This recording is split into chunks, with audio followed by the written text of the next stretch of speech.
வணக்கம் நண்பர்களே. 100 நாள் 100 கதை தொடரில் இன்று 55வது கதை. இந்த உலகத்துல மத்தவங்க உதவியே இல்லாம நம்ம வாழ்ந்துடலாம்னு நினைக்கிறோம் இல்லையா?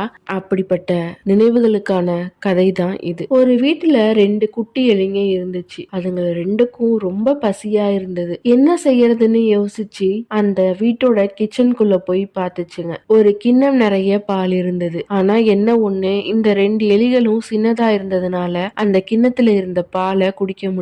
2 பேரும் பேசி ஒரு முடிவுக்கு வந்தாங்க. முதல்ல ஒரு எலி மேல ஏறி நின்னு இன்னொரு எலி அந்த பாலை குடிக்கிறது. அந்த எலி பால் குடிச்சு முடிச்ச உடனே அடியில இருந்த எலி மேல நின்ன எலி மேல ஏறி மீதி இருக்க பாலை குடிக்கிறதுன்னு பேசி முடிவு பண்ணாங்க. முதல்ல ஒரு எலி ஏறி அந்த பாலை குடிச்சது. கீழே இருந்த எலி, போதும் போதும், நானும் பால் குடிக்கணும், எல்லா பாலையும் நீயே குடிச்சிடாத அப்படின்னு சத்தம் போட்டுச்சு. அந்த சத்தத்தை கேட்டு பயந்த எலி அந்த பால்குள்ள விழுந்துருச்சு. கீழே இருந்த எலிக்கு ஒரே சந்தோஷம், இனி அந்த பால் முழுசும் நமக்கு தான் அப்படின்னு. ஆனா என்ன ஒண்ணு, இந்த எலிக்கு அந்த பால் இருந்த பாத்திரம் எட்டாததால சுத்தி சுத்தி வந்து பசியில இறந்தே போச்சு. அப்படிதாங்க, நம்ம துன்பத்துல இருந்து விடுபடணும்னா அதுக்கு மத்தவங்களோட ஒத்துழைப்பு தேவை. நாம மட்டுமே எல்லாத்தையும் செஞ்சிட முடியும்னு நம்புறது அடிமுட்டாள்தனம். இந்த மாதிரி சிந்திக்க கூடிய கதைகளை தொடர்ந்து கேட்கறதுக்கு நம்ம சேனல் தகவல் கார்னர் 360 சப்ஸ்கிரைப் பண்ணி வச்சுக்கோங்க. நம்ம சேனலோட இணைந்திருங்கள். நன்றி.